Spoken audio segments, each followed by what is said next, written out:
Amados hermanos pastores consiervos, el Ministerio Intercontinental Cosecha 2022 le da la bienvenida para compartir en esta noche, una noche muy especial, muy espectacular, muy nutritiva y educativa.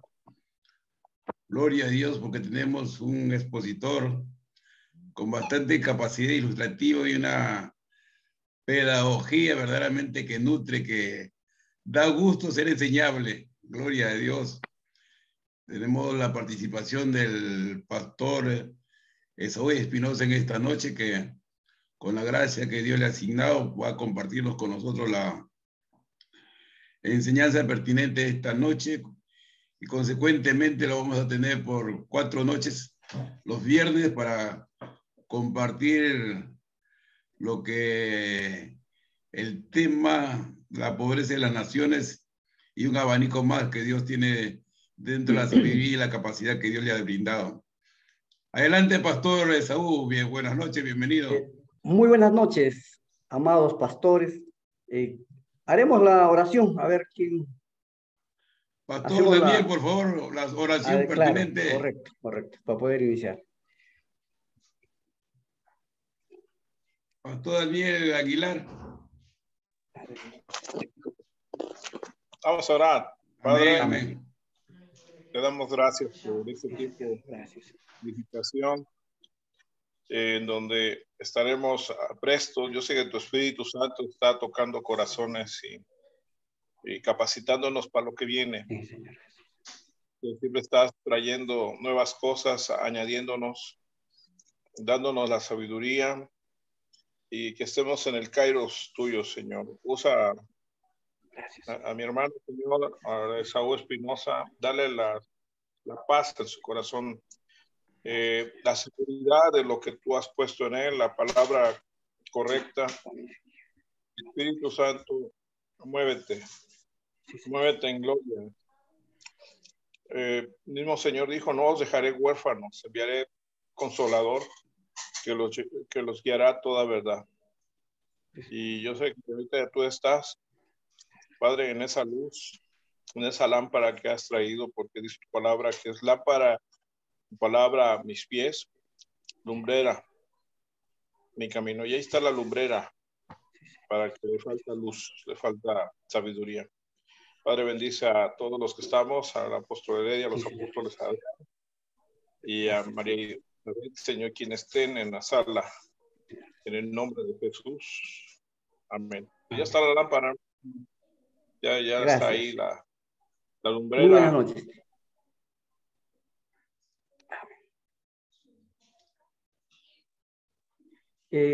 A ver, quiero compartir, a ver, un favor que me den. Sí, ahora le agrego. Ya, gracias. Lo pongo, pastor. Ya, está bien. No se preocupe, ahorita lo corro. ¿Necesito salir o ahí nomás? No, ahí nomás creo, necesita. ¿no? Ya. Tranquilo, me avisa. Lo me pongo avisa, de coanfitrión y ya está. Usted mismo es. Ya, listo.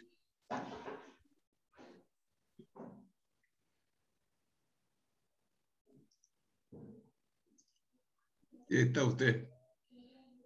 Listo. Ya, ahora sí. Voy a poner... listo, acá está. Correcto. Ya. Gloria a Dios. Listo, ya. Amados hermanos, pastores, apóstoles, esta noche me han pedido 4 sesiones y lo he estructurado así. Hoy va a ser una introducción que tiene que abarcar la totalidad y los temas van a ser 3, ¿no? Pobreza en las naciones, la política según la Biblia y la antropología cristiana evangélica. A veces uno se pregunta qué tiene que ver lo uno con lo otro. Para algunos nada, para otros mucho, y yo creo que sí, ¿no? Cuando uno estudia, ahora que estamos en un mundo cambiante y todo es transversal, ¿no? Tal vez para algunos es un poco atrevido el título y tratar de tocar este tema, ¿no? Pobreza, política, antropología cristiana evangélica, porque hay una antropología cristiana distinta, bajo la reflexión bíblica y teológica. Parece un poco atrevido, pero espero que Dios nos ilumine y nos ayude, porque este mundo cambiante nos ha puesto frente a un escenario totalmente cambiante, ¿no? Y yo creo que sí es pertinente, porque cuando vemos que leemos el libro de los Hechos, por ejemplo, mira, ahí he puesto en la pantalla Hechos 1 y 2, y ahí el texto dice, ¿no? Hasta el día en que fue recibido arriba, después de haber dado mandamientos por el Espíritu Santo a los apóstoles que él había escogido, a quienes también después de haber aparecido, se presentó vivo con muchas pruebas indubitables. Esto, mira, apareciéndoles durante 40 días y hablándoles acerca del reino de Dios. Para muchos estudiosos es bien difícil decir qué es el reino de Dios, ¿no? Porque no está nada implícito, pero en los evangelios, sobre todo en los sinópticos, lo encontramos, ¿no?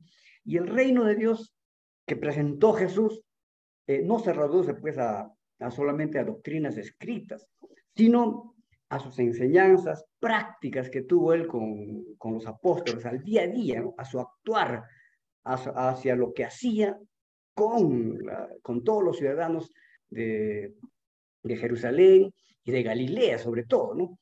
Entonces, yo pienso y quiero hacerles ver que es esencial, ¿no? Claro, esto es un poco provocador, pero para mí, cuando habla el reino de Dios y dice que el reino de Dios se ha acercado, la idea es que tenemos la tarea de llegar a practicar eso que él practicó con sus discípulos y luego que la comunidad practicó, ¿no? Y mira, tan impactante fue esa enseñanza y lo desarrollaron los apóstoles que ya podemos ver en Hechos 2, ¿no? Hechos 2, 37 y luego en Hechos 4, 32 al 34 dice, y la multitud de los que habían creído era de un corazón, un alma, y ninguno decía ser suyo propio, nada de lo que poseía, sino que tenían todas las cosas en común. Y luego habla del poder que hacían los apóstoles, ¿no? Y lo interesante, el versículo 34, así que no había entre ellos ningún necesitado, porque todos poseían heredades y casas, lo vendían y traían el precio de lo vendido. Es increíble, ¿no? Eso ahora es, no es concebible eso.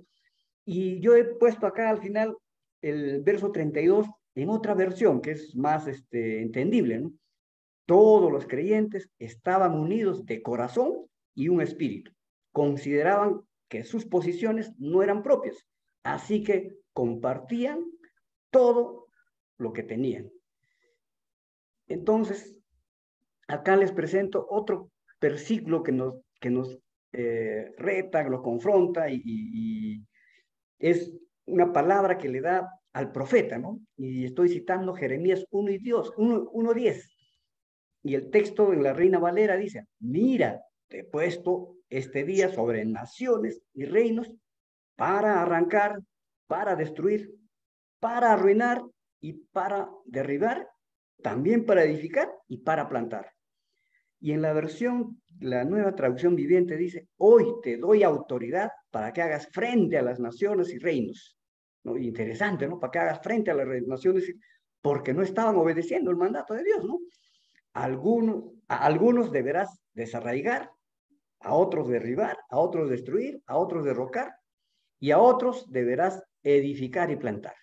Y nuestra tarea es esta última, ¿no? Edificar y plantar, porque vemos mucha injusticia. Los profetas del siglo VIII, Miqueas, Amós, Jeremías, Isaías, se levantaron contra las injusticias sociales y encaraban a las autoridades para que puedan actuar en concordancia con lo que en el Antiguo Testamento le llaman la sociedad de paz, ¿no? Y lo que en el Nuevo Testamento llamamos el reino de Dios. Y mira lo interesante, cuando se acuerdan del pasaje del buen samaritano que le llamamos, que está en la Reina Valera, en el capítulo 10, solamente voy a leer los versículos 25 y 26.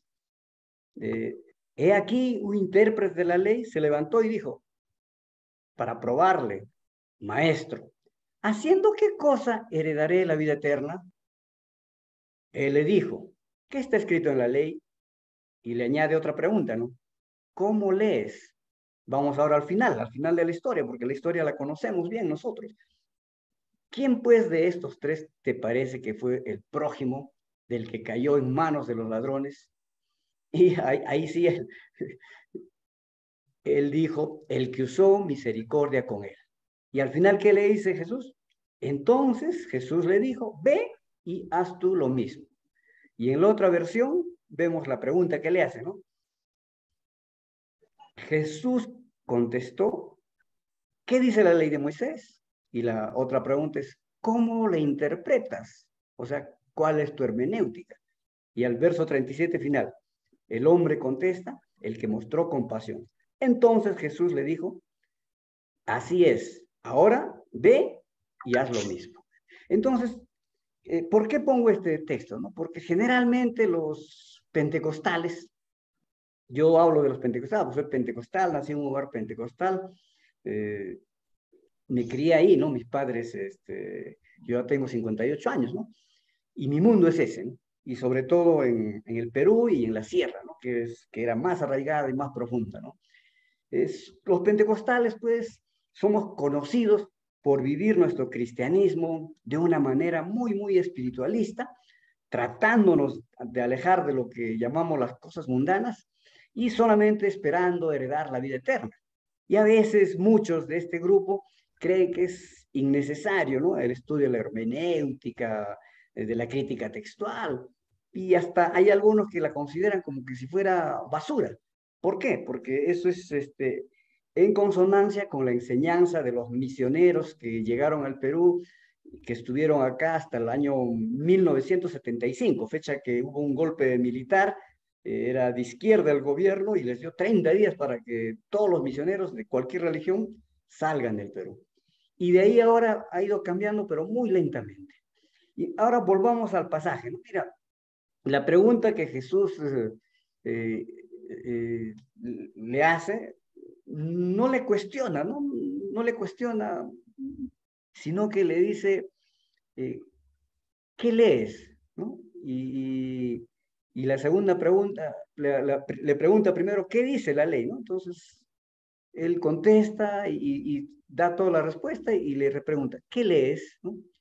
Y esa pregunta nos debe decir a nosotros, o sea, ¿cómo interpretas? Porque ciertamente todos leemos, ¿no es cierto?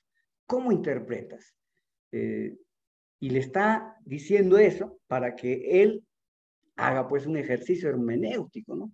Y al final, como él se resiste y pone pretextos, le va a dar una parábola ilustrativa, una gran historia, pero construida magistralmente, de tal manera que la conclusión al que va a llegar el intérprete de la ley es correcta.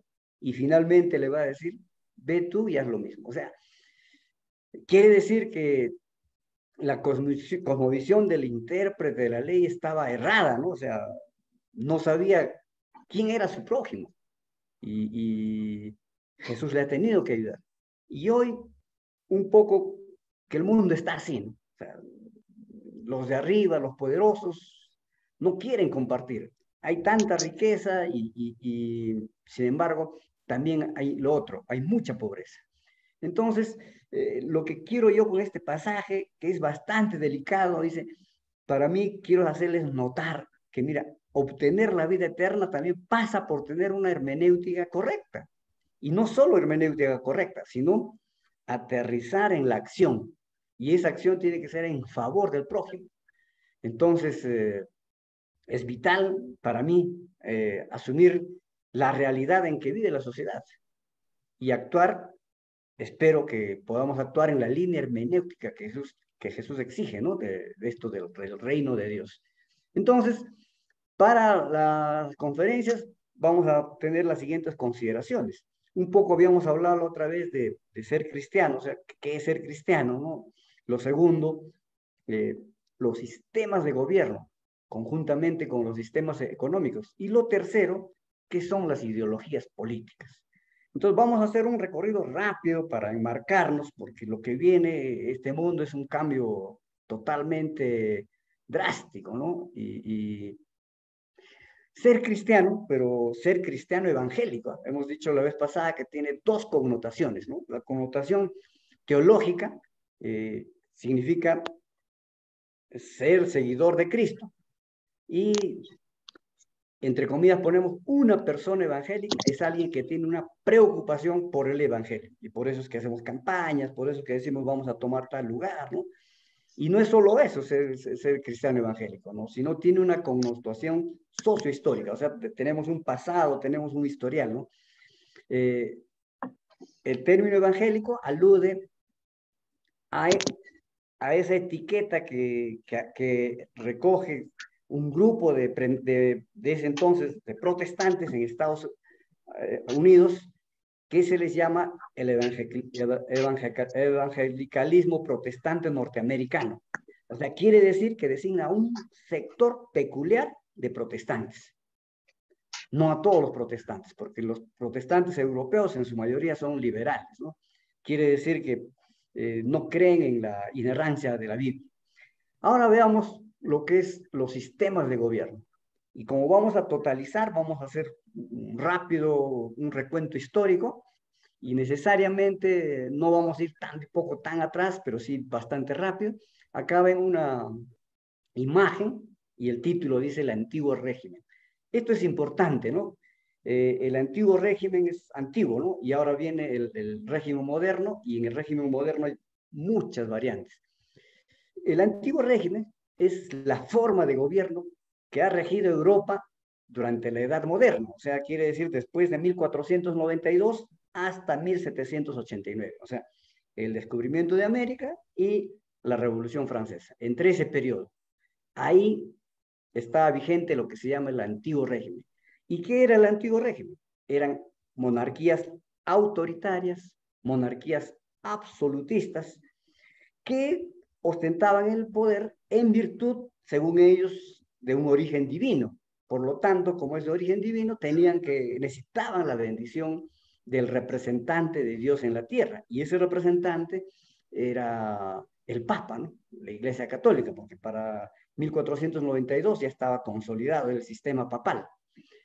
Entonces, este régimen era una sociedad altamente estamental. O sea, habían tres grupos bien marcados, ¿no?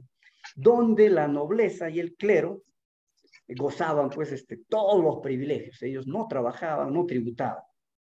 Y el tercer estamento, que estaba compuesto, que era la gran mayoría, se calcula que era el 85%, y este tercer estamento, estaba compuesto por campesinos, burgueses, ¿no? Aquellos que estaban recién empezando con sus capitales, porque el capitalismo todavía era incipiente, también los asalariados urbanos. Todos estos grupos tenían la obligación de pagar tres tipos de impuestos. Pagaban impuestos reales, o sea, la corona, impuestos señoriales, había un señor feudal, ¿no? El reino estaba dividido en varios señoríos, y el tercer impuesto era el impuesto eclesiástico. Imagínense, ahora nos quejamos de pagar impuestos, esa vez sí pagaban impuestos. A veces ni les alcanzaba, ¿no? Sobrevivían. Era ese momento una economía realmente apenas de subsistencia, y estaba básicamente basada en la agricultura, y el capitalismo recién iniciaba su desarrollo. Y cuando inicia su desarrollo, viene el surgimiento de lo que se llaman los señores feudales, los señores capitalistas, ¿no? Y este capitalismo va a incrementar las relaciones comerciales. Y en ese contexto, desde 1492 hasta 1789, van a ir viniendo cambios por una corriente que se va a llamar la Ilustración, ya en el siglo XVII, ¿no? Pero tiene sus antecedentes, tres grandes reformadores. Y estos tres reformadores van a configurar el mundo social actual que tenemos, y claro, va a ser una cadena, ¿no?, que continúa. Pero va a empezar con Martín Lutero en 1517, con sus 95 tesis, desencadena pues la Reforma Protestante, ¿no? Y a través de comunicarle el mensaje que la salvación solo se obtiene por fe, cambia, ¿no? El eje central de la vida religiosa, ¿no? Entonces, él va a decir que el hombre tiene dignidad por ser imagen de Dios y por tanto tiene además un libre albedrío y una capacidad de apropiarse de la salvación a través de su fe. Con eso a la Iglesia católica lo deja pues fuera de eje, ¿no? Luego va a venir René Descartes, ¿no? En un libro que se titula El discurso del método. Ahí va a estar su famosa frase, pienso y luego existo. Él va a postular que todo ser humano es capaz de realizar un proceso intelectual y además puede filosofar y ese proceso intelectual y el del razonar es la única forma para encontrar la verdad. Y esa verdad se llama para él la razón, ¿no? Luego vendrá Jean-Jacques Rousseau, ¿no? Y en 1762 va a escribir su libro El contrato social. Entonces, él en ese libro va a postular de que para vivir en sociedad, los seres humanos tenemos que tener un acuerdo, ¿no? Un contrato social implícito. Ya no es que por derecho divino te gobiernan, tú puedes hacer lo que te dicen, sino como hay un derecho natural, va a postular, que nos da ciertos derechos a cada uno, ¿no es cierto? Y por tanto, es necesario mejor establecer un contrato social entre todos los ciudadanos y el Estado. Abandonamos cierta libertad, pero el Estado debe velar por sus ciudadanos. Y esto va a traer, según él, orden en la sociedad y va a establecer algunos principios morales que debemos seguir. Como vemos, las ideas que nos gobiernan el día de hoy tienen un germen, sus raíces tienen germen, podemos decir, desde muy en el pasado, ¿no? Y fue necesario unos 300 años de estructurar, ¿no? Y el mundo que tenemos se da gracias a un reformador religioso, un reformador de la filosofía y un reformador de la moralidad. Va empezando el tiempo, ¿no? Hemos empezado con la Edad Media, hemos citado el antiguo régimen y el capitalismo se va haciendo más fuerte y 250 años de capitalismo aproximadamente, ¿no? Va a surgir lo que llamamos la revolución industrial, ¿no? Y ahora se dice que estamos ya en la cuarta revolución industrial. Entonces, acá surge la primera revolución industrial, más o menos a 1750, otros dicen 1760, otros dicen 1780, pero estamos a mediados del siglo XVIII. Pongámosle 1748, por poner una fecha. En esta dinámica social se va a consolidar, gracias al capitalismo, algunas regiones donde el capitalismo se va a volver vigoroso y va a generar 5 cosas.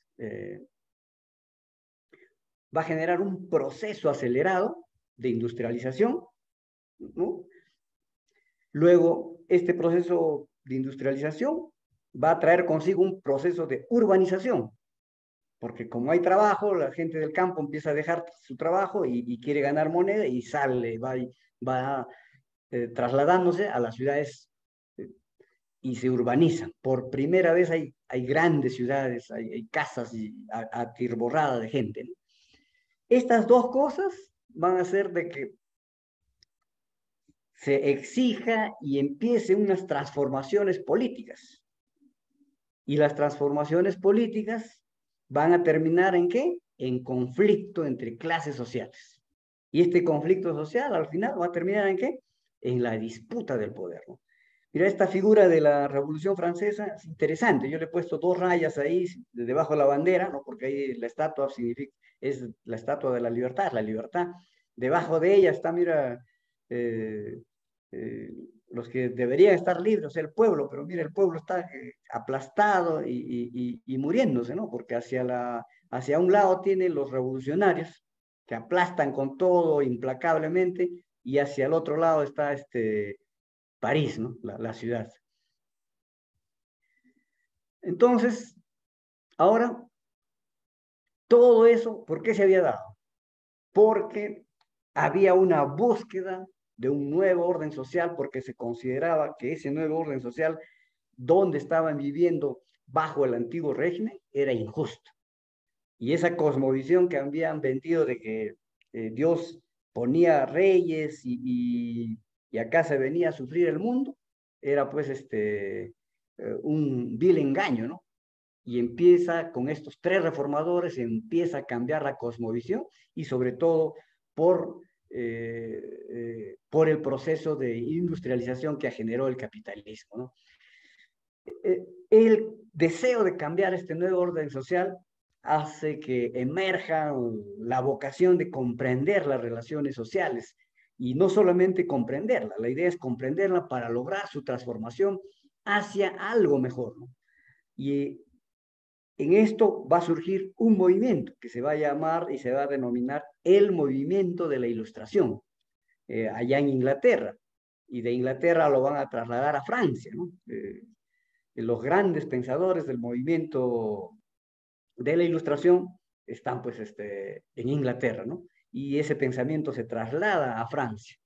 Entonces, lo peculiar es de que hay un movimiento que tiene ciertos pensamientos elementales básicos y algunos representantes, no es como ahora está desperdigado, no se sabe a dónde ir, ¿no? Había entonces unos representantes que seguir y unos ideales por los cuales buscar la transformación. Y esto recorrió toda Europa, ¿no?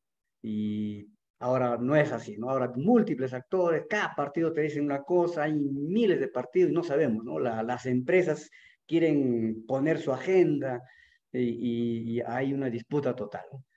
Entonces, remontándonos a este tiempo, podemos afirmar que ese viejo orden, el antiguo régimen, fue trastornado sin remedio por la Revolución Industrial, por la Revolución Francesa, y esto terminó pues en un terremoto ideológico, ¿no?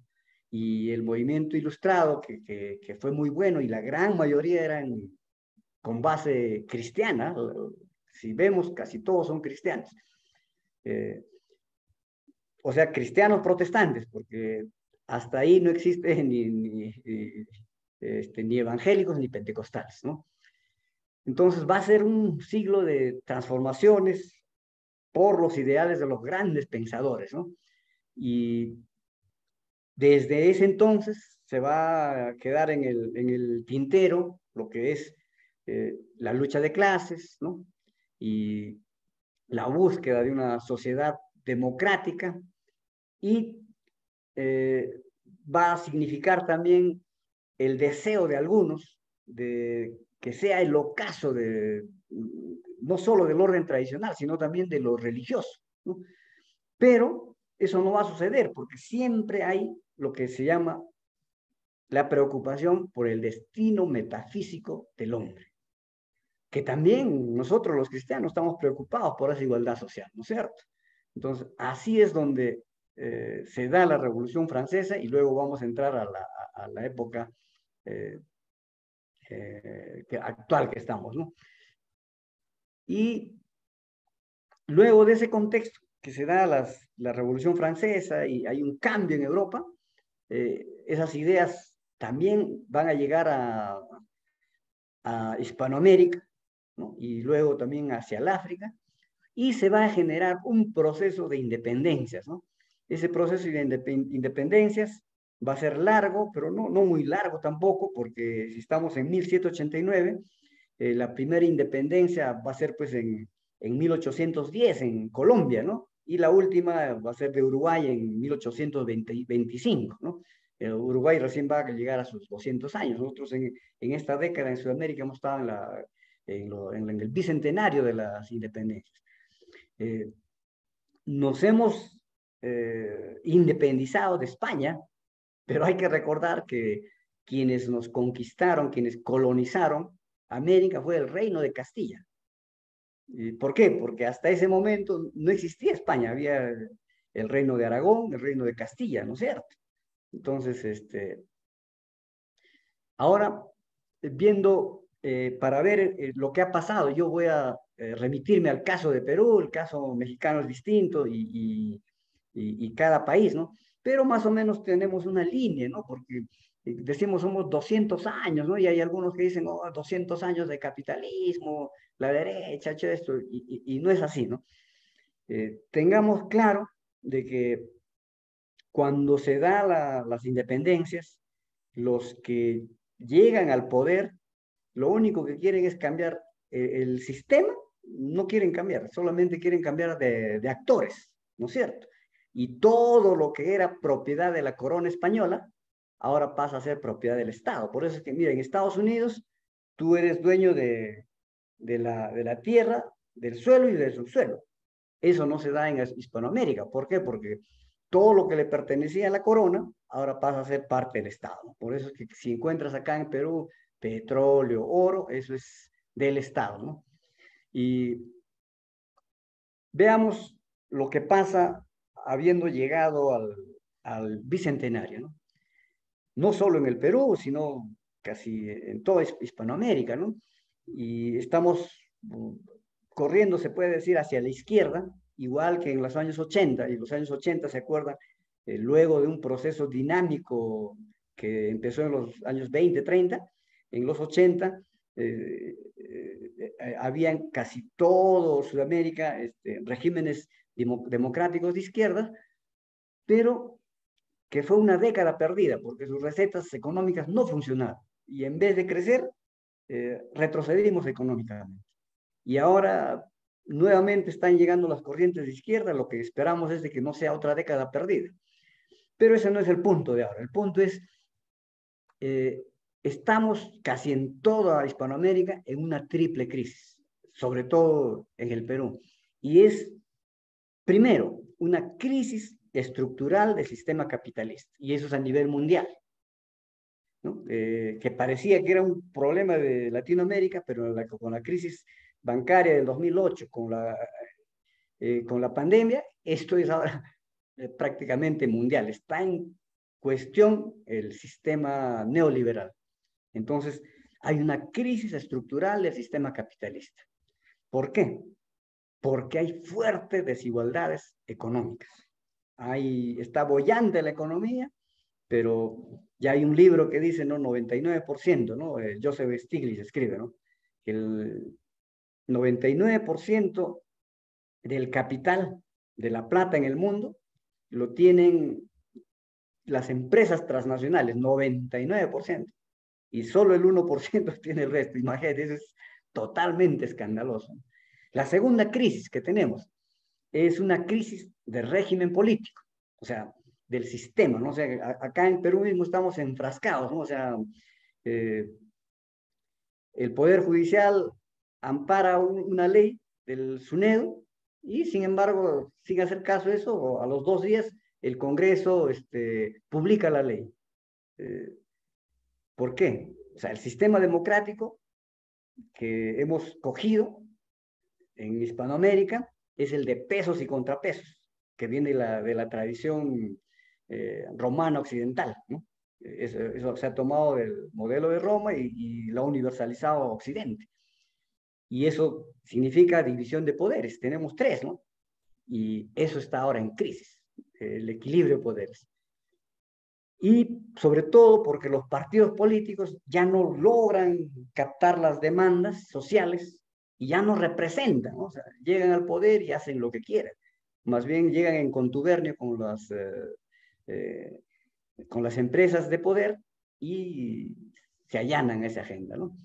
Y la tercera crisis es la crisis de Estado. Hay que diferenciar la crisis de régimen político y el Estado.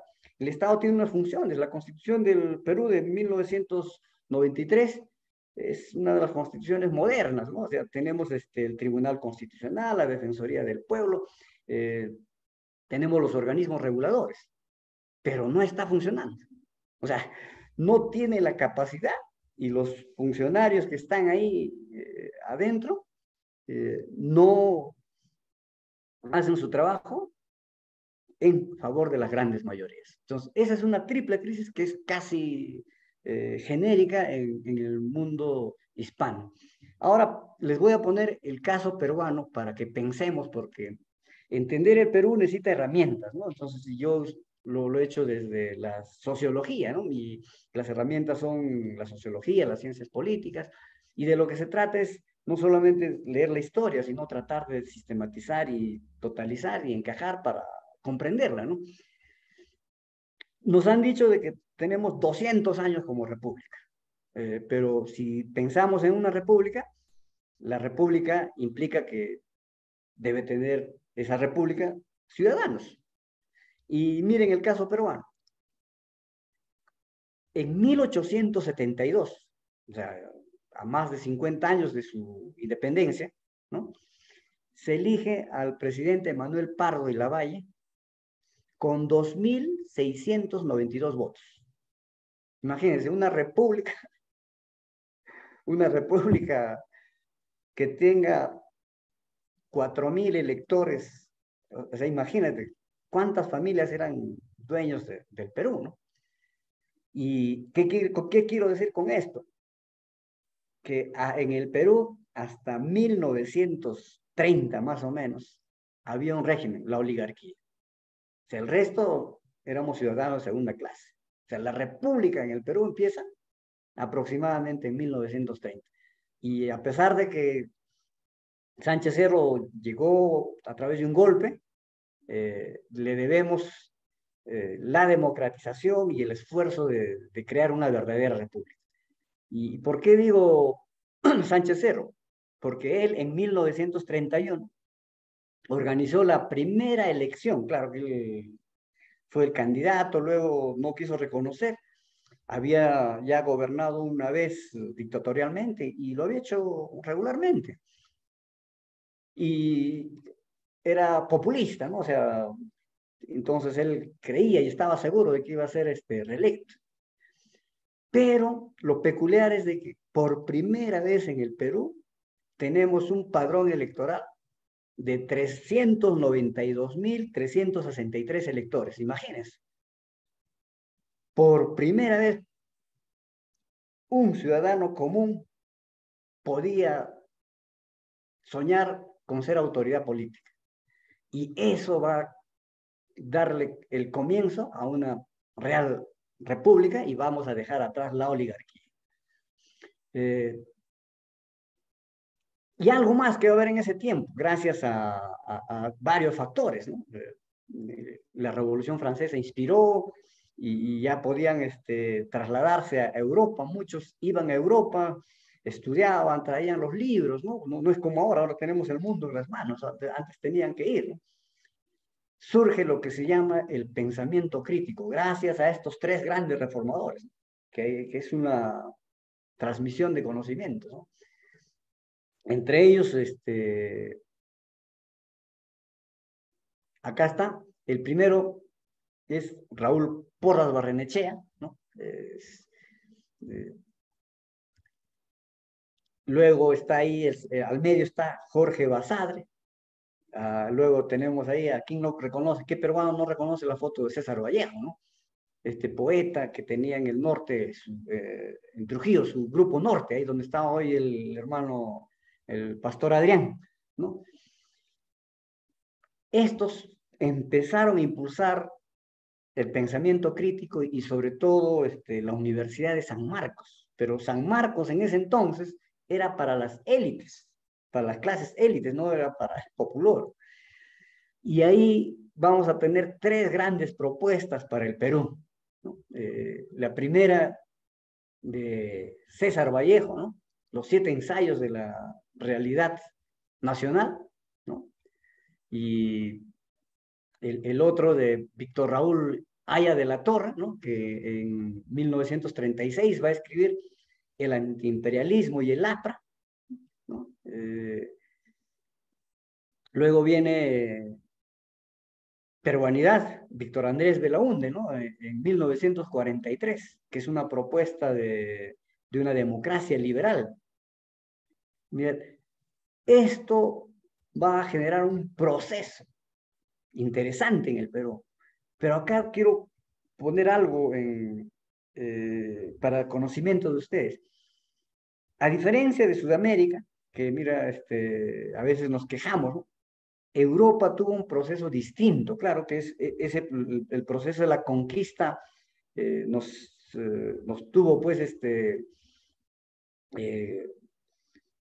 muchos años fuera del foco del mundo, podríamos decir, ¿no? Y fuera de la historia, ¿no? Mientras que eso vivíamos acá, en Europa había un proceso donde estaban generándose los estados modernos, donde estaban naciendo con el diario vivir y con los golpes entre los procesos de cambio y mejora. Es decir, que ellos tuvieron un proceso largo para constituirse como nación, mientras que nosotros no. Surgimos con las independencias y sobre la base de las malas mañas de los explotadores, quisieron dominar y tener el status quo, ¿no? Permanecer en eso. Y les decía que luego vino un proceso interesante en el Perú, ¿no? Los años 60 fueron de grandes procesos de democratización. Tuvimos cantidad de movimientos campesinos, movimientos agrarios, movimientos estudiantiles, ¿no? Y ya estaba boyante la política, se exigían cambios, habían sindicatos, los sindicatos presionaban para que haya mejoras, ya teníamos las 8 horas laborales, ¿no? Imagínate, estábamos cambiando. Sin embargo, llega un fenómeno muy desastroso que ha recurrido Latinoamérica, acá en el Perú fue Sendero Luminoso, ¿no? El año 1981, la democracia corta ese proceso, los grandes movimientos sociales se terminan a tal punto de que estaba hasta vedado algún tipo de lecturas, ¿no? Si tenías ciertos libros, te podían, de origen de Rusia o Cuba, podías ir a la cárcel. Cuando recién estaba la democracia empezando, cuando el país estaba vitalizándose, se corta, ¿no? O sea, habíamos dejado atrás la oligarquía y estábamos empezando la república, generando espacios democráticos, y ya en los 90, con el terrorismo cuando se agrava, traba todos estos procesos de democratización. Y peor aún, acá en el Perú llegaron las malas mañas del fujimorismo, ¿no? Y le fue muy, muy negativo. Y empieza un proceso de desaparición de los partidos políticos, los sindicatos se desactivan y ahí empieza el proceso de crisis de representación porque se rompe el tejido social, ¿no es cierto? Entonces, eso va a traer un proceso muy complicado en el Perú. Ahora pasemos a ver el tema de las ideologías políticas, ¿no? Las ideologías políticas. Acá tengo una imagen que trata de describir las 4 revoluciones industriales que hemos tenido. Ya para algunos dice que ya hemos empezado, ya estamos ya en la 4ª revolución industrial. ¿Y por qué cito dentro del tema de las ideologías políticas a la tecnología? Porque la tecnología va a tener cada vez más un impacto de mayor presencia en nuestras vidas, en todos los campos.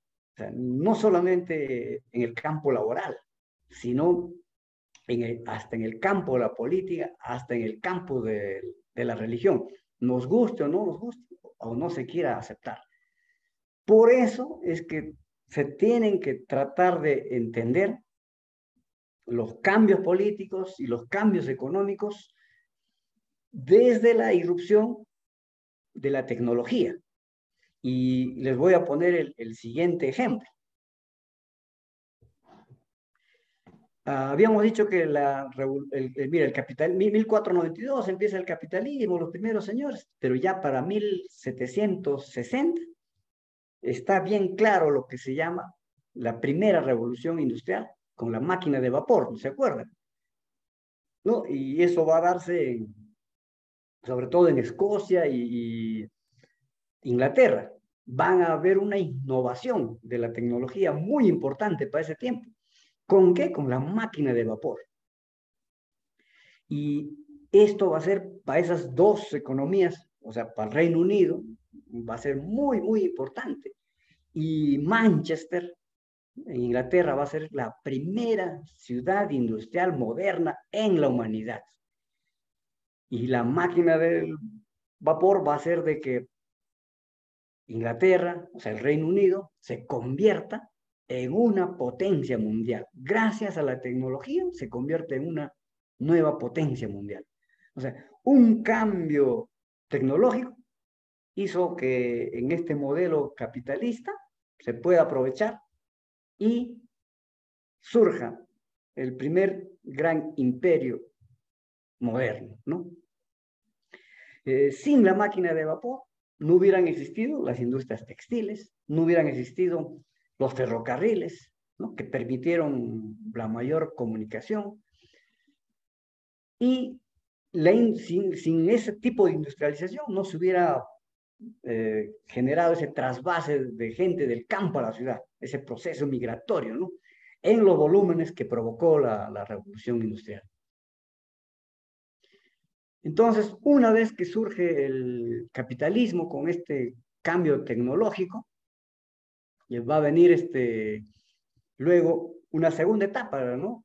Que es la mecanización de la producción, ¿no es cierto? Más o menos 100 años después, la mecanización, ¿no? En Estados Unidos, ¿no? Las líneas de ensamblaje que se llaman, ¿no? Y eso va a permitir una economía a gran escala, una producción a grandes volúmenes y asimismo también un consumo, ¿no? Pero también va a traer consigo esto algo, digamos, subcontradictorio o algo que va a trastocar el sistema político de ese entonces, ¿no? En 1948 exactamente, para ser específicos, saca pues su manifiesto comunista Karl Marx con Federico Engel, y ahí van a decir que no, una sombra recorre Europa, ¿no? Es el fantasma del comunismo. Y esto va a cambiar el escenario mundial. Pero tiene su fondo, tiene su porqué, porque habían excesos del modelo capitalista. En ese entonces se trabajaba mínimo 12, 14 horas y no había descanso semanal. Imagínense, ¿no? Y a las mujeres le pagaban una tercera parte de lo que se le pagaba al varón. Se acordarán de esa novela de Los Miserables, ¿no? Esta señora que trabaja y tiene una hija y mira, trabajando a un ritmo de 14 horas, la tenía en una pensión, ni siquiera le alcanzaba para pagar la pensión. Entonces, este capitalismo, pues, salvaje, ¿no? Que no te daba derechos, provocó que surja el comunismo, ¿no? Entonces, podemos decir, mira, cómo un cambio tecnológico da origen a un capitalismo distinto, moderno, pero como respuesta, décadas después, surge el comunismo. Y el desarrollo ahora es distinto, más vital. Ahora vemos la robótica, vemos impresión en 3D, se habla de la inteligencia artificial, la biotecnología, la nanotecnología, la robótica, y están hablando de la revolución cuántica, ¿no? Y que va a dejar obsoleta la computación del código binario, ¿no es cierto? Entonces, hoy se dice que estamos entrando a esa nueva etapa y esa nueva etapa va a ser transversal, transversal. Entonces, ahora sí, pasemos al campo ya de la política, ¿no? O sea, quiere decir que los cambios tecnológicos, querramos o no querramos, inciden en tu forma de pensar, en tu cosmovisión, en lo religioso, en todo. Y a veces pretendemos no, no hacer caso, ¿no? Pensamos que podemos estar alejados de la política. Yo voy a hablar del eje político tradicional de Hispanoamérica, ¿no? Porque es distinto Europa, es distinto Estados Unidos. Y tenemos que hacer esa diferencia. A veces queremos trasvasar, ¿no? O sea, lo que acá llamamos liberal, en Europa, Estados Unidos, no es liberal, ¿no? El conservador es otra cosa.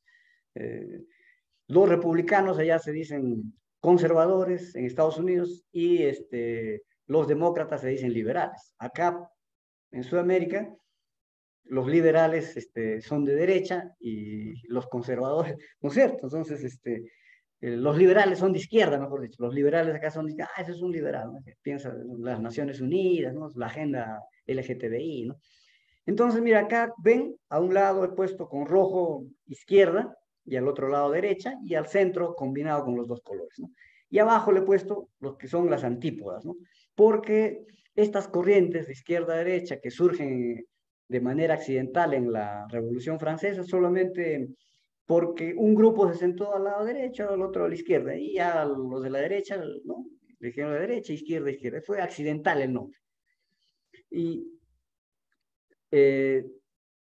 Pero acá lo identificamos casi por su, digamos, por la función que tiene el Estado, ¿no?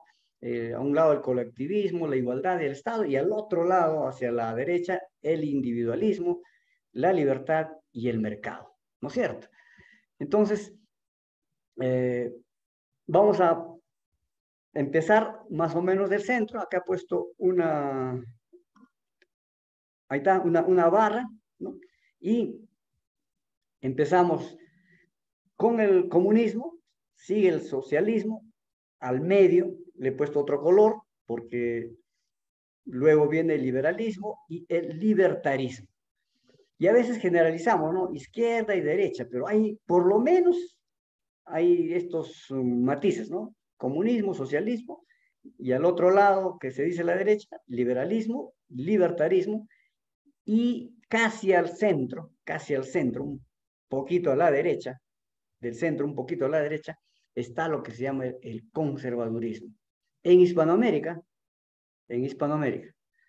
Entonces, estos cuatro que están marcados, comunismo, socialismo, liberalismo y libertarismo, son ideologías políticas porque tienen un enfoque deductivo.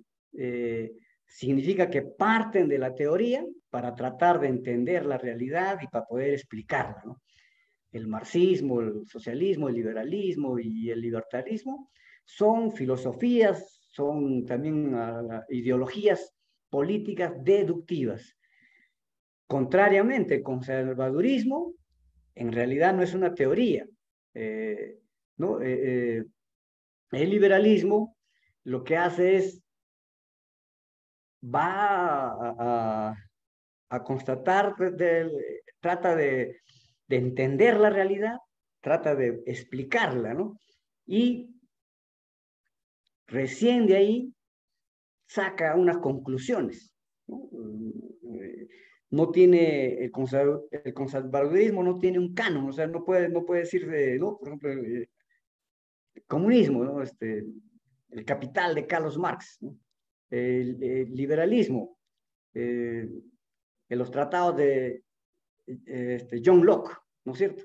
El anarcocapitalismo, los tratados de Murray Rothbard, ¿no es cierto? Entonces, así, no hay para el conservadurismo un tratado, ¿no? ¿No es cierto? Entonces, ¿por qué? Porque el conservadurismo parte de la experiencia y trata de explicar, ¿no? De la manera que va viendo las relaciones, de los patrones que se va desarrollando, ¿no? Y ve que algunas cosas es malo y trata de, ¿no? Pero sí, el conservadurismo tiene cierta afinidad con el liberalismo y con el libertarismo. Y sobre todo el conservadurismo lo que tiene es un repudio hacia el comunismo Y por eso es que al conservadurismo en Hispanoamérica se le ubica un poquito, o de centro derecha se puede decir, del centro un poquito hacia la derecha. Ya, ahí está. Ahora, y no solamente eso, se complica, ¿no? Porque hacia arriba tenemos otro eje que es el autoritarismo, porque pueden haber tanto de derecha o izquierda regímenes autoritarios, ¿no? Y hacia abajo tenemos en contraposición la democracia liberal representativa, ¿no es cierto? Y ahora, ¿has visto acá he puesto el logo de las Naciones Unidas, ¿no? De las Naciones Unidas, ¿no? ¿Por qué? Porque tanto las Naciones Unidas como la agenda LGTBI tienen mucha relación, ¿no? Y casi esos organismos internacionales, podrían decir, han sido copados por gente que piensa en el socialismo, ¿no? No confundan, estos dos no están en el comunismo, están en el socialismo. ¿Y qué les diferencia ahora a la derecha e izquierda? Ahora decimos, hoy no, ya no existe derecha, izquierda, ¿no? Pero sin embargo, todavía hasta ahora se utiliza, ¿no? Más o menos lo que ayuda es, las izquierdas, podemos decir, propugnan mayor intervención del Estado, ¿no? Cuanto más te tiras a la izquierda, ¿no? Mayor intervención del Estado. O sea, eso quiere decir menos mercado, menos libertad, ¿no es cierto? En tanto que ¿qué más enfatiza la izquierda? La igualdad, ¿no es cierto? Ellos quieren, pero la igualdad así, nosotros en el libertarismo lo que se habla es igualdad de oportunidades, ¿no es cierto? Es otro, ¿no? Y la izquierda trata de promover, fortalecer todo lo social, piensa en colectivo, ¿no? Mientras que la derecha hace un énfasis bastante en el individuo, ¿no? Y quiere decir entonces que hay bastante diferencia, ¿no? Y sobre todo en la derecha estamos hablando de ese emprendedor libertario, ¿no? El emprendedor que puede en un mercado libre lograr amasar algo de fortuna para poder lograr su realización. Entonces, estas son las diferencias y claro, es simplificado, ¿no? Es simplificado bastante porque hay muchos matices, ¿no? Hay muchos matices y es mucho más complejo, ¿no? Pero es lo básico que debemos saber como para tener un punto de partida. Ya lo vamos. Ahora pasemos al tema de Estados Unidos, ¿no? Por eso es que les decía, ¿no? Mira, acá si ven, tenemos igual el comunismo y al otro extremo libertarismo, pero si se dan cuenta, el liberalismo, en el caso de Europa, o sea, y Estados Unidos, el liberalismo no está a la derecha, está a la izquierda. O sea, el liberalismo se podría decir centro-izquierda, y un poquito más a la izquierda está el socialismo y mucho más a la izquierda queda el comunismo. ¿Y quiénes son de tendencia liberal en Europa y Estados Unidos? El socioliberalismo, ¿no? Que es en Inglaterra. El ordoliberalismo en Alemania, ¿no? El socialcristianismo. Y en Estados Unidos, el New Deal, ¿no? O sea, en Estados Unidos. Mira, ¿se dan cuenta? El mapa es totalmente distinto, ¿no? Y en Estados Unidos, el conservadurismo, que acá en Latinoamérica que es centro-derecha, casi al centro, está un poquito a la derecha, allá en Estados Unidos y Europa, el conservadurismo está mucho más a la derecha, ¿no? Esas son las diferencias. Esas son las diferencias. Y ahora, ¿por qué les he hablado de la tecnología? Porque implica mucho en el ámbito económico, ¿no es cierto?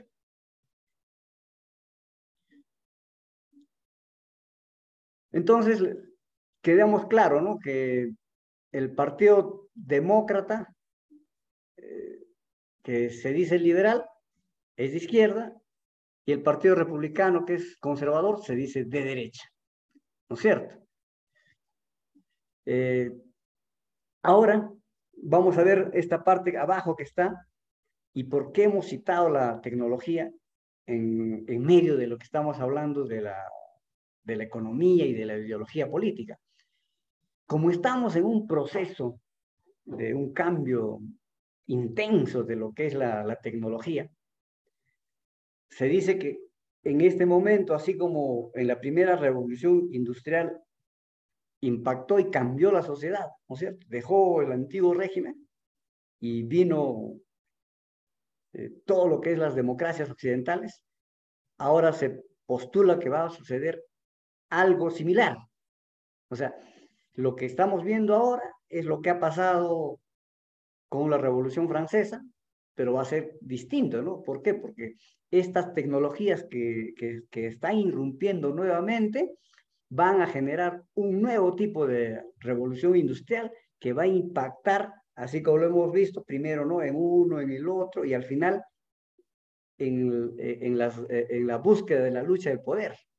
Entonces, va a ser determinante esta tecnología, ¿no?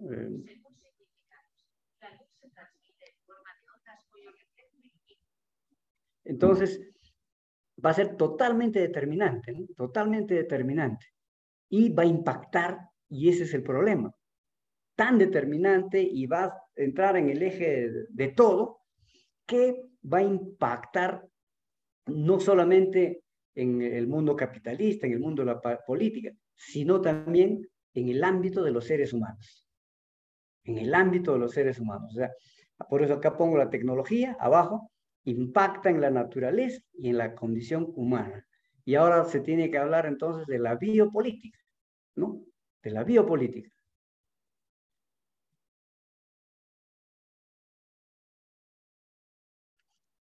Ya, a ver, está fallando un poquito la... Entonces, acá quiero, para que entiendan un poquito de contexto, miren, le he puesto 3 imágenes, ¿no? Ahí, en la imagen en rojo está primero alguien que ahora está metido, como están muchos muchachos con su celular.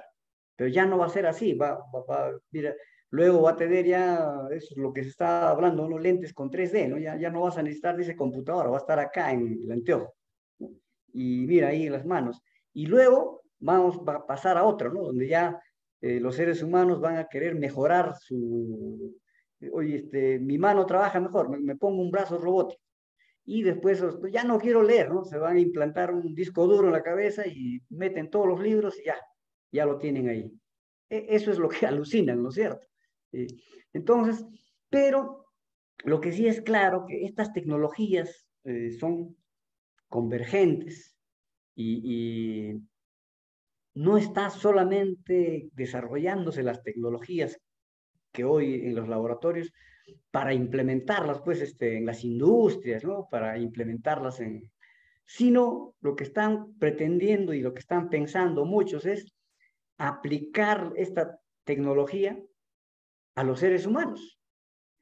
Y para plantearlos en términos sencillos, ustedes en sus iglesias o con algunas jóvenes pueden preguntarles si ellos están dispuestos a fusionarse con la tecnología. Y ciertamente hay varios que sí lo quieren hacer. O sea, no quieren ahora estudiar, quieren un disco duro. Eso, qué bacán sería, ¿no? Un chip, ya tengo ahí todos los libros de la carrera, ya lo tengo. Entonces, le preguntarías a alguien, oye, ¿tú te implantarías un disco duro y ahí todos los libros que quieras tener? Imagínate, ¿no? Y sí hay gente que está dispuesta.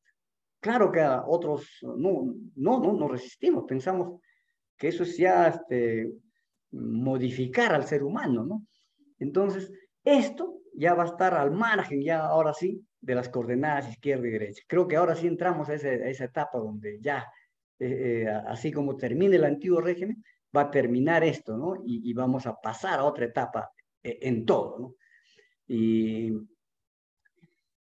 lo peligroso es que este desarrollo tecnológico se está pretendiendo y fusionar las tecnologías, no solamente, como les decía, en el mercado, sino para modificar nuestra posición antropológica. Entonces, ahí es la importancia de aprender y conocer, porque van a venir esos debates y van a ser en torno a eso, ¿no? Y esto va a ser recurrente más adelante ya. Se habla de que van a haber trasplantes de órganos. Ya no, oye, me falta un riñón, vamos a esperar que alguien muera, voy a estar en la lista de espera. No, no, no, ya en algunos animales van a fabricar, van a producir órganos que tú necesitas, ¿no? Entonces, ¿qué va a pasar? Va a pasar a otra etapa, que ya no va a haber bebé probeta, la clonación, nada, ¿no? Ya se van a concebir seres humanos a partir del laboratorio. Ya no necesitas el esperma, ya no necesitas imagínense, ¿no? O sea, ya no necesitas óvulo, no necesitas esperma. Pretenden concebirlo desde el laboratorio. Entonces, estas cosas parecen fantasía, pero hay gente que está esforzándose, ¿no? Para eso. Por lo tanto, el eje será la tecnología, el eje de todo, y va a tener un impacto fuerte en la condición humana, en la naturaleza del ser humano, y va a cambiar la biología y sobre todo sobre lo que pensamos en la trascendencia, ¿no? Nosotros como cristianos, ¿cómo vamos a ver ahí en ese entonces, ¿no? O sea, ese es el mundo que se nos viene, a eso nos enfrentamos. Ahora, para entrar a nuestro tema, veamos el caso de Estados Unidos y luego vamos a abordar ya los otros 3 temas que nos dicen las próximas sesiones.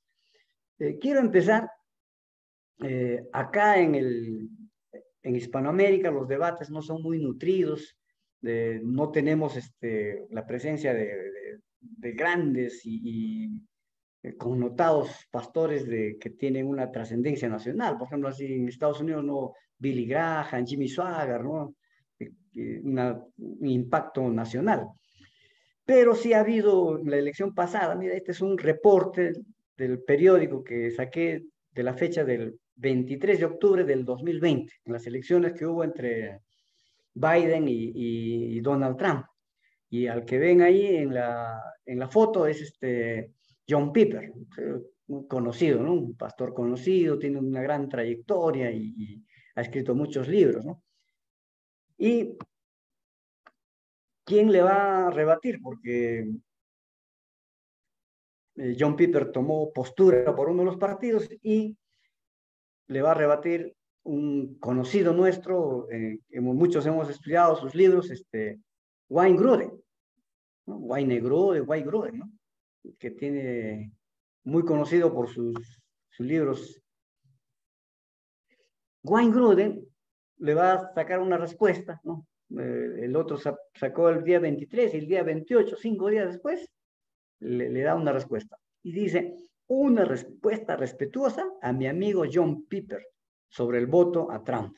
O sea, sin poner el nombre, él había descrito, ¿no? Pero todos sabemos, y acá está lo que le dice, ¿no? Yo, por si acaso, este PDF se los voy a ahí mandar, así como envié en la mañana, y le va a decir, no, John Piper ha sido un buen amigo y fiel amigo durante más de 40 años. Doy gracias por su notable ministerio mundial, su evidente y profundo amor a Dios, su fidelidad en cada palabra de las Escrituras y la forma en que su vida de autosacrificio sigue siendo un desafío para mí personalmente.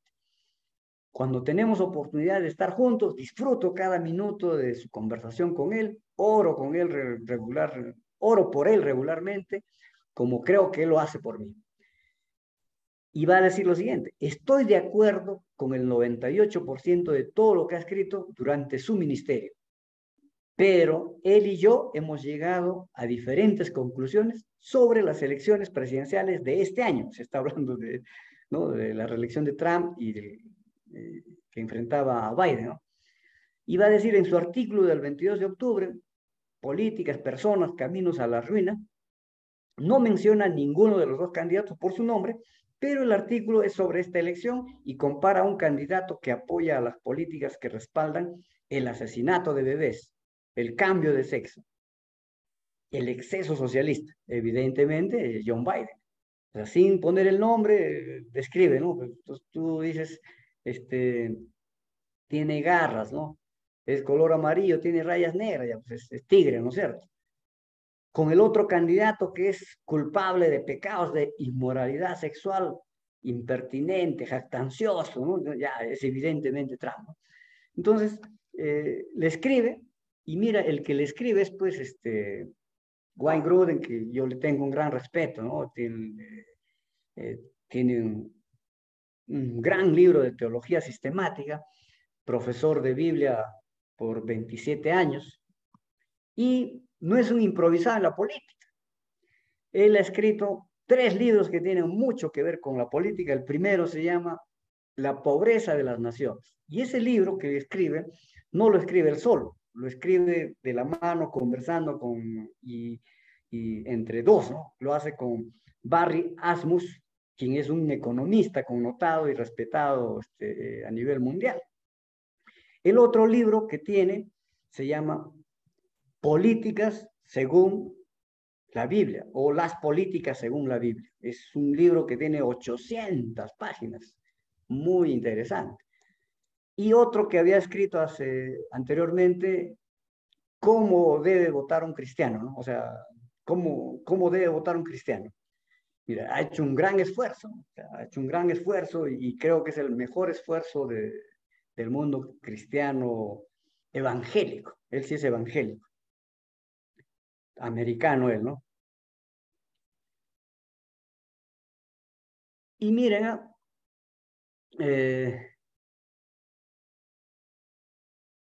en su libro, quiero ahora ya más o menos ir entrando al tema, en su libro Pobreza de las Naciones, quien le escribe el prefacio es Rick Warren. Y yo aludí, mira, la elección esa, y 2 grandes llegan a distintas conclusiones, ¿no? Y luego de aludir a esto, les voy a presentar otros libros, mira. En su libro Prefacio a las Naciones, y toco este tema porque tenemos que preocuparnos, ¿no? Porque para mí el reino de Dios implica involucrarse en esto, ¿no? En tratar de resolver los problemas de la pobreza, ¿no? Mira, Rick Warren va a escribir el prefacio al libro que escribe Wayne Grudem, que se titula Pobreza a las Naciones, y además también está escrito por un economista, ¿no? O sea, un teólogo, un biblista, ¿no? Y Rick Warren va a decir, ¿no? Hay más de 2000 versículos sobre pobres y la pobreza en la Biblia. Sin embargo, en la mayoría de los púlpitos evangélicos se guarda un extraño silencio sobre el tema que a Dios le importa tan profundamente. Por eso es que hay 2000 versículos, ¿no? Me sorprende y me entristece a la vez admitir que, aunque asistí a la Universidad Cristiana y a 2 seminarios, no recuerdo haber escuchado ni un solo mensaje sobre el plan de Dios para los pobres, excepto que debemos ser personalmente generosos con ellos. Desafortunadamente, debido a esta escasez de la enseñanza bíblica clara sobre la economía, muchos creyentes, sin pensarlo, se han suscrito a los enfoques no bíblicos más comunes sobre la pobreza, la justicia económica y la riqueza. Los resultados han sido devastadores, o sea, de ese tipo de enseñanza, de no abordar la pobreza en la enseñanza bíblica, en el cristianismo.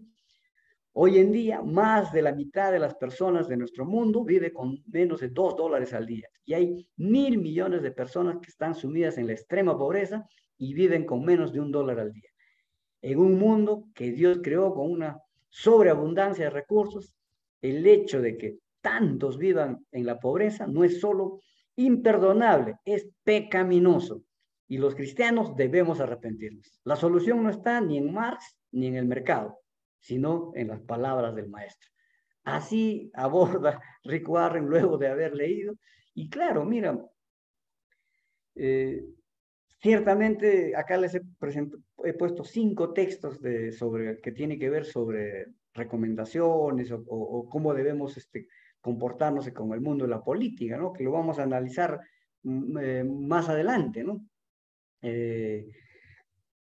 Pero lo que quiero decirles y recordarles solamente es que cuando en Éxodo Moisés nombra jueces, no lo hace porque Dios le ha mandado, ¿no?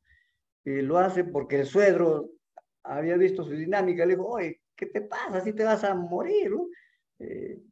Y le da la recomendación. Entonces, esto como para tenerlo en mente, no vamos a dejar al margen los textos bíblicos, vamos a tocarlos porque sin eso no sería una reflexión bíblica y teológica, ¿no es cierto? Y ahora pasemos al segundo libro que se titula Política según la Biblia. Esto sí ya lo escribe solo Wayne Grudem, y él en el prefacio va a hacer notar lo siguiente, va a decir que él está escribiendo como desde la perspectiva de un profesor de Biblia, de un profesor que tiene doctorado en teología, doctorado en Biblia, y que es especialista en Nuevo Testamento y que tiene 28 años de enseñanza de la Biblia, ¿no? Y va a acotar que él escribe este libro convencido de que Dios que él tiene la intención de que la Biblia brinde una orientación en cada área de la vida. Por tanto, no puede, pues, excluir la función de los gobiernos. Y él va a decir que espera que los cristianos que toman la Biblia como guía para sus vidas, también encuentren en la discusión que va a proponer en su libro, discusiones alentadoras, y él cree que la perspectiva de Dios sobre la política también es una buena noticia, como aborda la Biblia el tema del gobierno. Y cree que esas enseñanzas que están en la Biblia acerca de esto y van a impactar en la política y van a traernos esperanzas y deben significar un cambio beneficioso para las personas de todas las naciones, pero siempre y cuando las pongan en práctica. Y él va a iniciar acá y va a decir, al margen de que seas cristiano o no, y si eres cristiano, de qué corriente seas o qué postura tengas, siempre nos hemos preguntado esto y a veces, claro, no nos contestamos, a veces no nos atrevemos, ¿no? Pero algunos sí. Y las preguntas son, ¿deberían las iglesias ejercer alguna influencia en la política? Respóndanse cada uno. La otra es, ¿deberían los pastores predicar sobre cuestiones políticas? Ahí es bien controvertido, ¿no? Algunos los critican, ¿no? ¿Hay una sola posición cristiana en temas políticos? ¿No? Y por eso es que le mostré ahí el debate entre John Piper y Wayne Grudem, ¿no? El intercambio de pareceres. Y la otra pregunta es, ¿enseña algo la Biblia acerca de cómo debe votar la gente? Ya, esto vamos a verlo más adelante, ¿no? Y acá él va a citar en la introducción, va a hacer notar lo que ya hay en Estados Unidos, ¿no? Yo me estoy centrando en Estados Unidos porque acá lo que hay es muy poco.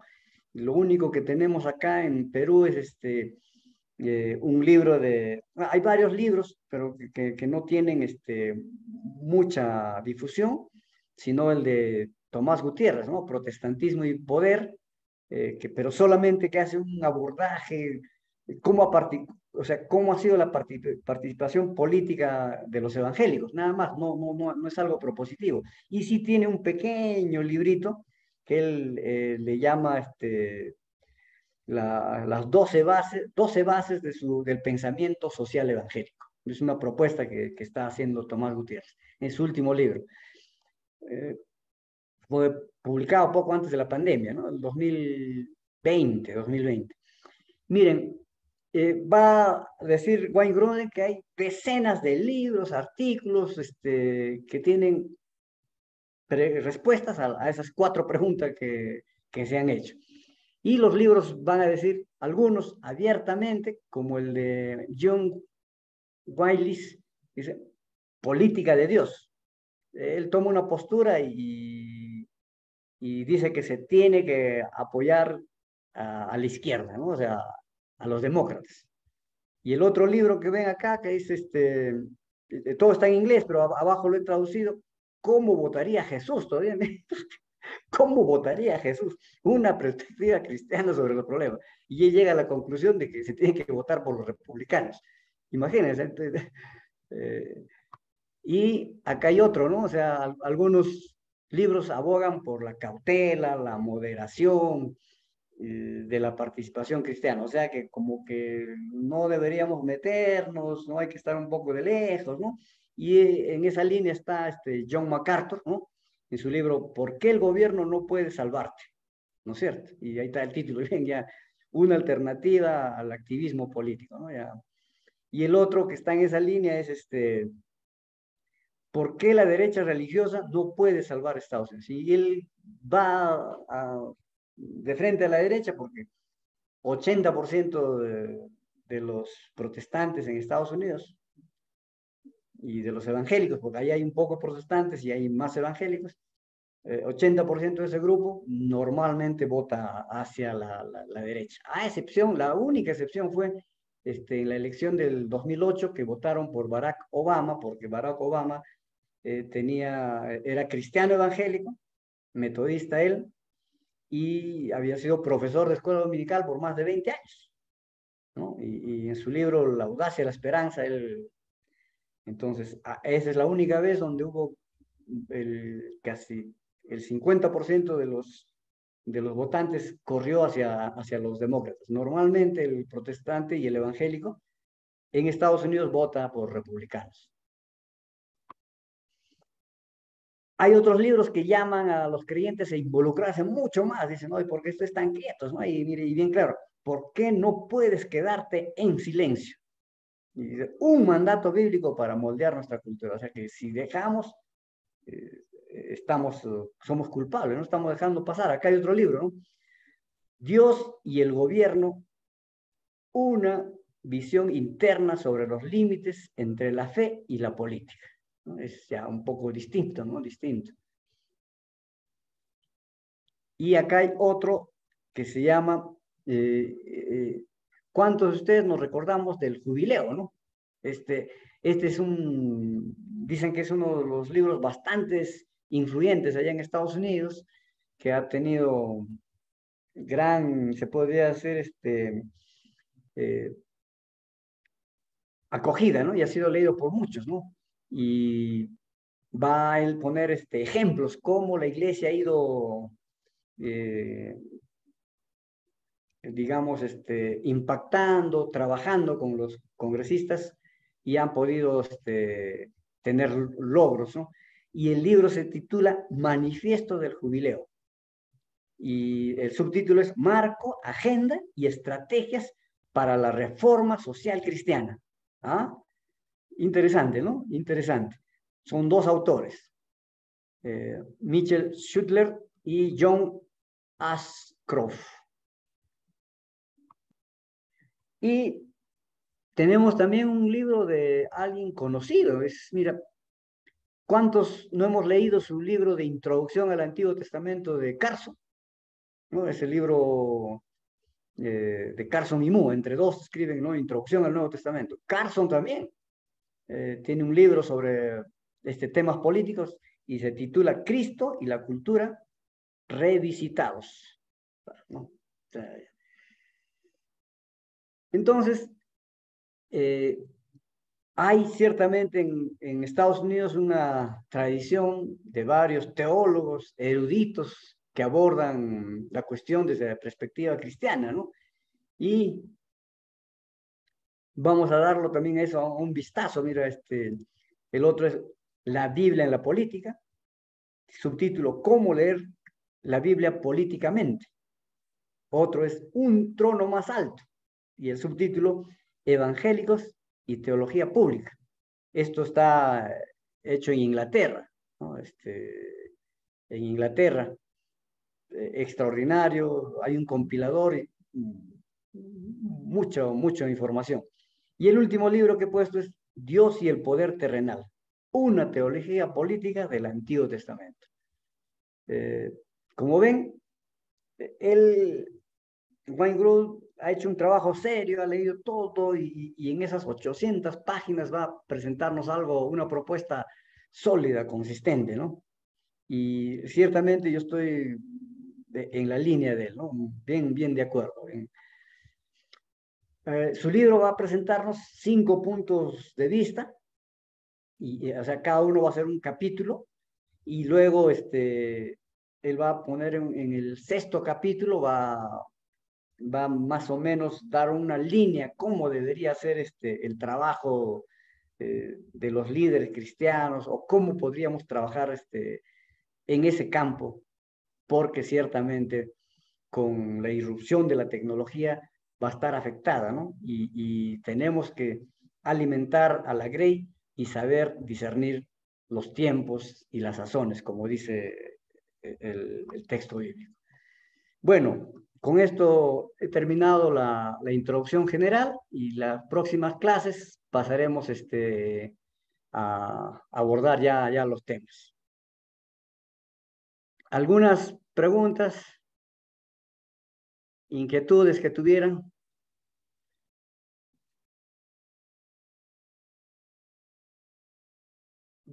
Damos espacio abierto para que puedan hacer sus comentarios, preguntas.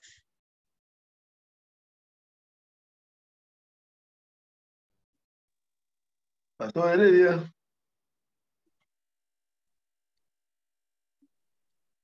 Aló.